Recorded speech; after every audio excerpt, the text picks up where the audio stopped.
kanina.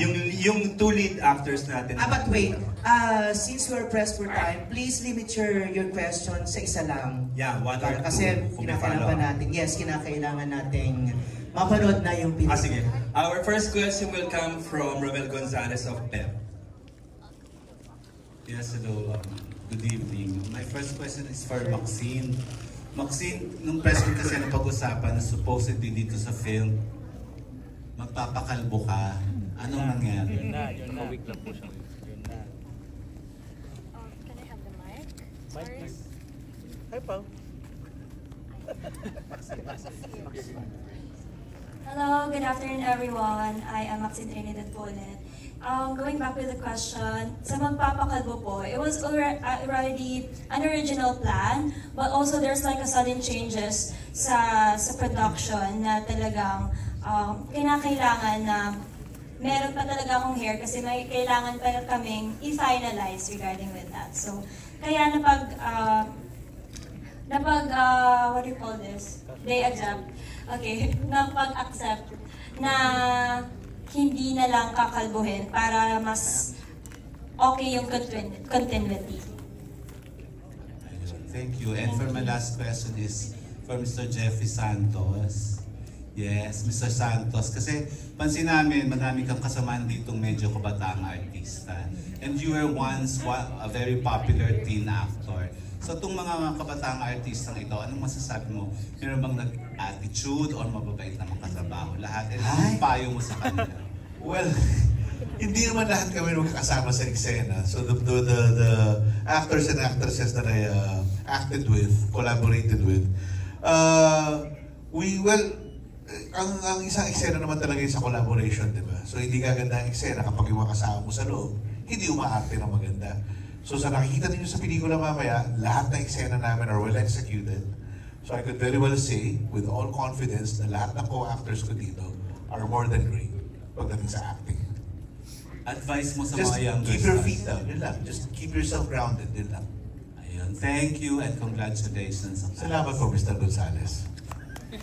Next, Mel. First time nyo kilala.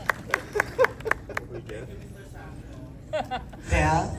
We have a question from Jojo Panaligan of Rider.ph. Jojo, where are you? There. Congrats everyone. My question goes to Martin and Paolo. Ano yung na-realize niyo sa pagpupulis nung ginagawa niyo na kumpara sa nung binabasa niyo pa lang yung script? Siguro after kong gawin yung movie, mas na-realize ko yung kung gaano kalaki yung isinasakripisyo ng mga police. Kasi isipin mo yung oras sila sa pamilya nila, yung isimula nang pumasok pa lang sila sa pagiging police, yung training na pinagawa nila physically nakakapagod. Tapos yung sakripisyo na maihiwalay sila sa pamilya nila. And yung commitment na ibibigay nila, yung buong buhay nila para sa bayan, para sa kaligtasan ng bayan. So, isang malaking bagay yun. Isang malaking commitment yun. Paolo? Siguro ako nagkaroon po kasi dito ng na eksena na, well, hindi naman siya spoiler. Karoon ng eksena with a mom, played by Tita Charmaine. So it was a very heartfelt scene, and ang natutunan ko doon is every time na umuwi itong mga public servants natin, lumalabas sila, they're sacrificing their own lives, di ba, para makatulong sa iba. Ang pinaka tumatak sa akin is yung takot mo na hindi ka makauwi sa pamilya mo, na naghihintay sila. Ayun siguro sa akin. Thanks. Last question ko kay Mark. Mark, na-miss mo ba anong na-miss mo sa paggawa ng pelikula since comeback movie mo to, no? At saka tuloy-tuloy na ba to for you? Yeah, thank you. So, ang na-miss ko siguro is yung kasamahan, especially sa mga co-actors, when you have a chance to work together in a scene and find ways on how to make it work better. And yes, tuloy-tuloy na. So, pagbabalik ko na talaga siya. Thank you. Salamat. Congrats din, Gov. Thank you, Joe. Our next question will come from a veteran columnist and former entertainment editor, Mr. Nestor Cordero. Hi, good evening. I'd like to ask the two the two leads, no, si Martin and Paolo, why would you consider Beyond the Call of Duty as a landmark movie in your career? For 5 points. Siguro ako sa career ko kasi madalas mga edgy roles, mga nakuha kong roles, mga kontrabida roles. Siguro past 4 projects ko, lagi ako naghahasik ng lagim sa TV man o sa movie. So dito naman, kaya special to sa akin kasi dito naman, tagapangalaga ako ng kaligtasan. So hahangaan ako, yung character ko dito bilang Lieutenant Mapa ay tatangkilikin ng mga tao, someone na ilo-look up ng mga tao. Hindi katulad ng mga past roles na ginagawa ko. Mabuting tao ito, no?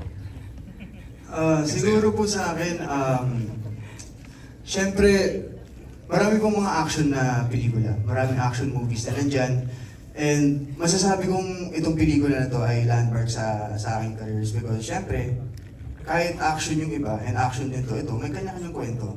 So, hindi lang ito tungkol sa fire department, hindi lang ito tungkol sa mga police, hindi lang ito tungkol sa mga jail guards. So, tungkol siya sa samahan ng mga apat na to at kung paano sila magtulungan laban sa yung mga maging challenges ng mga bida dito sa pelikula. Ganun.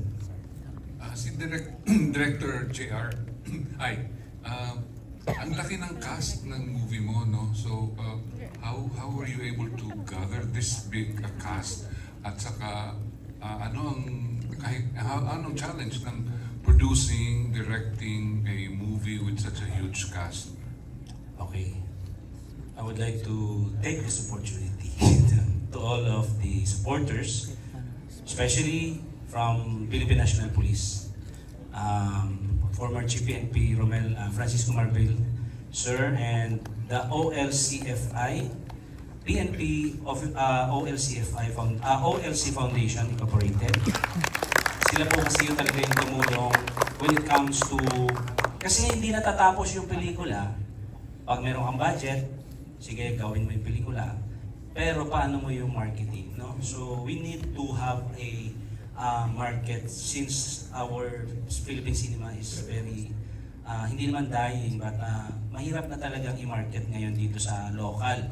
So that's why we tap the organization, we tap the supporters, no? PNP especially, and the Philippine Public Safety College.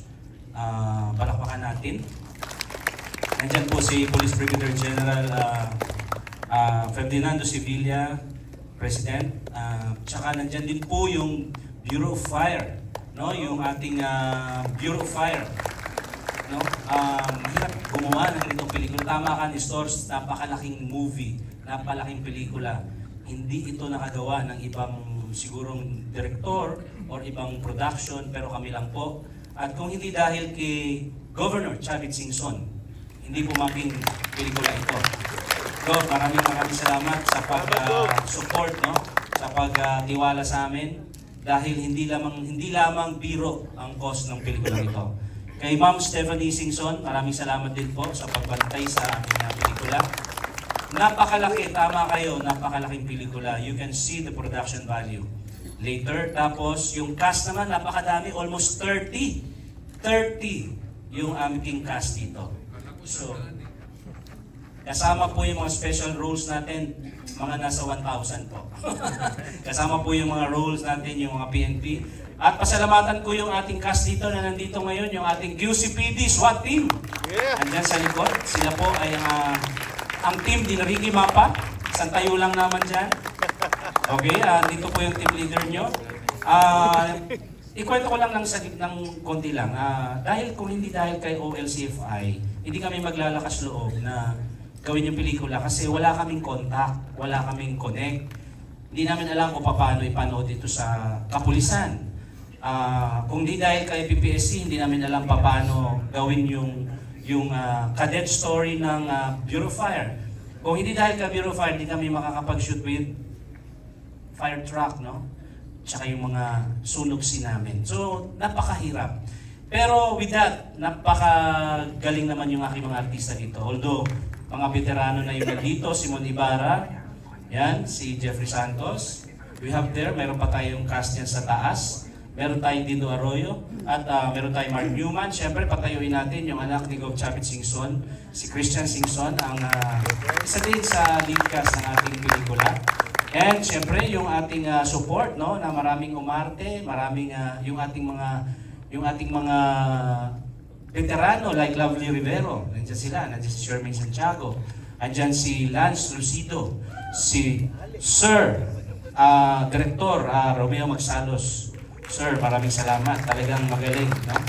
Magaling itong umarte. Mamaya po makita natin. Devon Siron, Alex Medina, nandyan po, no? Bella Thompson, Rob C. At andito yung mga foreign actor natin, Sahil Gcans. Yung ating influencer, 15 million followers or 10 million sa BAW, no? At meron tayong, meron tayong isa pa dito, si Prince Danjuma. Marami. Taik Sanchez, ang dami talaga. And lahat po ng mga generals na sumuport sa amin from EOD-K9, HPG, Maritime Group, Forensic, ang dami po, makikita kayo dito. Kasi sabi ganun, the production value itself, very, kumbaga, ngayon lang siguro ito nangyari. Pero sa shooting, talagang mahirap talaga because we have Eddie Garcialo, kailangan namin sumunod. Pero kung nangyari ito nung panahon namin nila Direct John at Castillo, nila Celso, the brother of Celso at Castillo, wala pang EGL before, so madali lang sa patayan ng shooting. Pero kahit paano dito, aminado naman ako, minsan nakaka-violate pa rin ako ng shoot. So, pero siguro given na time, kasi talaga naman kailangan nating tapusin yung isang scene. So, yun nga, with that, Mrs. Mary Rose Marbil, maraming salamat, ma'am. At sana po, no, Ma'am Leilani Alba, maraming salamat, the wife of the DPCR Director, si Police Major General Agustus Alba. Yan. Maraming salamat sa lahat ng hindi nabanggit. Pasensya na po kayo kasi kailangan na natin mag-start. Direk, we have last 2 questions na gusto kong humabol. Mr. Bobby Ricantina of Manila Bulletin. Okay. Direk, magandang gabi po. Direk, konting kwento lang, saang eksena kayo nahihirapan ito talaga na-challenge? And how would you describe yung mga action scenes sa pelikulang ito? Medyo na-challenge ako dun sa inside jail scene namin kasi yung warden, talaga nakikipaglaban ako, nakikipag-away ako kasi ayaw niya magkaroon ng mga parang not real gun, pero airsoft. But gusto niya yung mga short gun lang. So ayaw niya yung airsoft na replica na parang rifle. So si warden naman ng police Rizal Provincial Jail, gusto niya yung mga airsoft lang na handgun. But in reality, kasi pag may mga riots sa jail, mga ano lang yan mga bullet, rubber bullet. Pero shotgun pinayagan niya kasi parang nasa makatotohanan daw yon. So very challenged ako doon sa, tsaka yung yung habulan namin sa dagat, medyo napaka-challenge. Tsaka yung actual na, yung time constraints. This film na makikita po ninyo ay marami pa pong improve, but this film is good ngayon. Pero ang showing po natin ay nausok po tayo ng konti, no?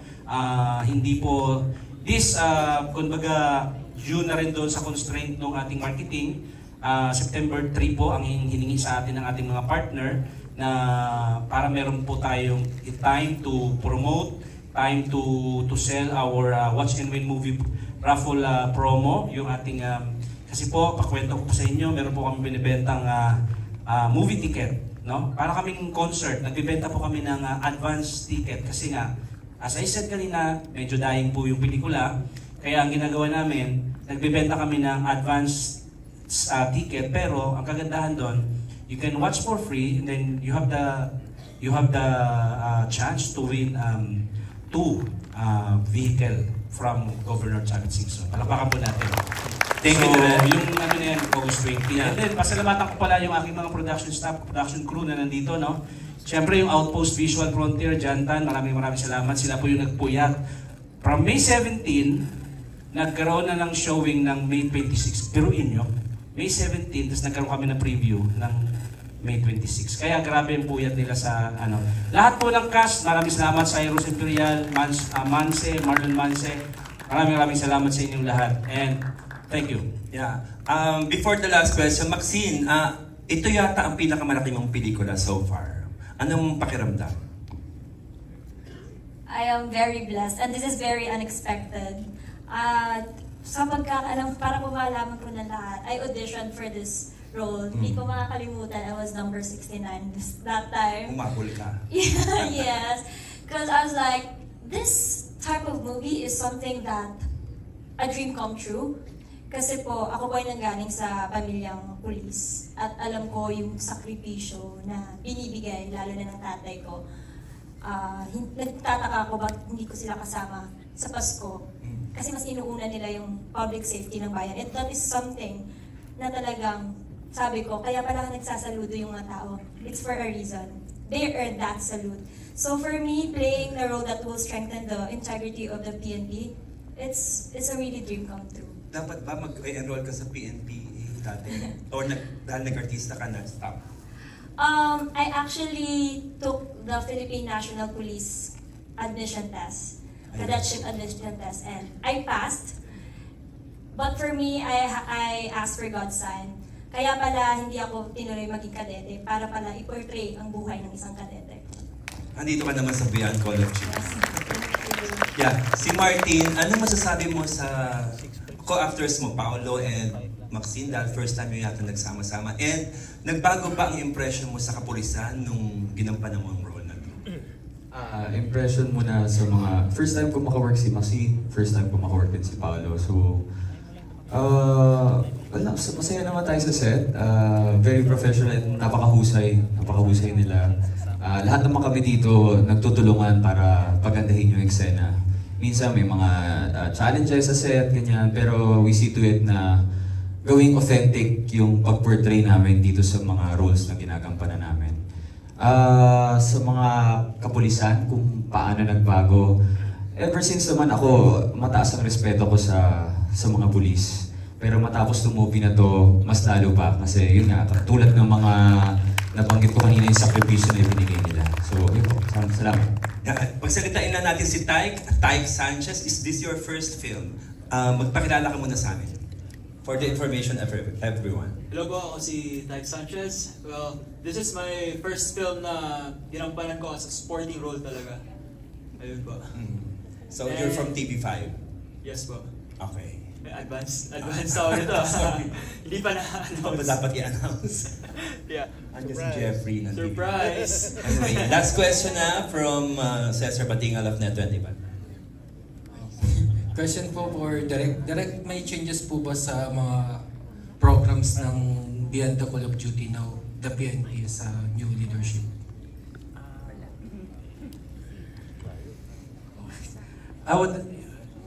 New leadership, yung changes ng... Yes po, sa mga... And yung support po na manggagaling naman sa bagong liderato? Wala naman, walang changes yung support kasi unang-una, very highly endorsed ito ni Chief PNP, no? Ni former Chief PNP Marbil, Romel Francisco Marbil. Sir, in-endorse niya talaga to. At lahat po ng nasa command group, alam po yung pelikulang ito. Kaya, I think, susundan po nila yung support na yon. Kaya kami naman sa side ng Pinoy Flix, talagang kakausapin din namin yung mga bagong namuno na sana po support. Kaya ikot kami from this June middle, ikot kami sa buong Pilipinas, lalo na sa mga regional office ng PNP. Dadalhin ko yung mga cast ko and then mag-promote kami sa lahat ng regional directors. Yun, I think wala namang Last question na lang po. 90s, 80s, kahit yung early 2000s, talagang boom po yung Pinoy action films. Then, mga action stars talaga. Sa tingin niyo po sa new generations right now, meron na po ba tayo masasabi mabubuhay po muli ulit ang action movies? Sa natin. Iba na kasi yung dati. Iba yung mga nagawa ng ating mga action stars. Iba yun eh. So kanilang era yun. Ngayon, new era naman. So sa tingin ko, kaya na ng kahit sino, basta artista ka, kaya magkampanan yung role mo. Yan lang. Thank you. May bonus question daw po, direct one last. From Joey Austria. Sorry. My question goes to Christian Luis Singson. So this is not your first time sa acting project mo, no? And then you carry the surname Singson. Any pressure na patunayan na magaling din pagdating sa acting ang mga Singson, not only sa politika, sa business? Yeah, actually, when it comes to my last name, I don't take it for granted. So, like, I can start from it's like, nag-start ako sa Provinciano kay Coco Martin na supporting role lang. And hindi ako na brag or bigyan yung malaking role. If whatever opportunity comes to me like this one, it's a big exposure to me. First time din na bida ako, so I really, I'm serious with it. So, you know, I don't take my last name for granted. So, is this your na talaga, focus career? For now, just a passion. As a passion, fulfill a passion. Okay, thank you. Congrats, Derek, sa movie. Okay, so before we wrap up the question, the Q&A, you have something to say about Derek? Okay, so I'm with my screenwriter. The story is story and directions by yours truly, and then syempre po yung aking screenwriter si Eldrin Veloso. Salamat din ako sa kanya kahit nag-aaway kami na ba't ganito yan. But anyway, kasi syempre yung mga screenwriter hindi nila alam yung sa lalo na sa mga police story. Ako kasi fascinated ako sa police story talaga. So, yeah, thank you Eldrin for your patience dun sa mga revisions, no? For how many revisions we have. And thank you so much, ma'am, sir. Lahat ng mga VIP guests natin, mga bisita, sana po panoorin po natin ang ating pelikula. Ngayon po, mag-enjoy kayo, sit back and relax dito sa ating pelikula. Thank you in behalf of all the cast and the crew ng aking ng Pinoy Flix. Maraming salamat sa inyo po. Thank you. Direct, please, Photo op muna lahat ng cast. Puro dito muna tayo.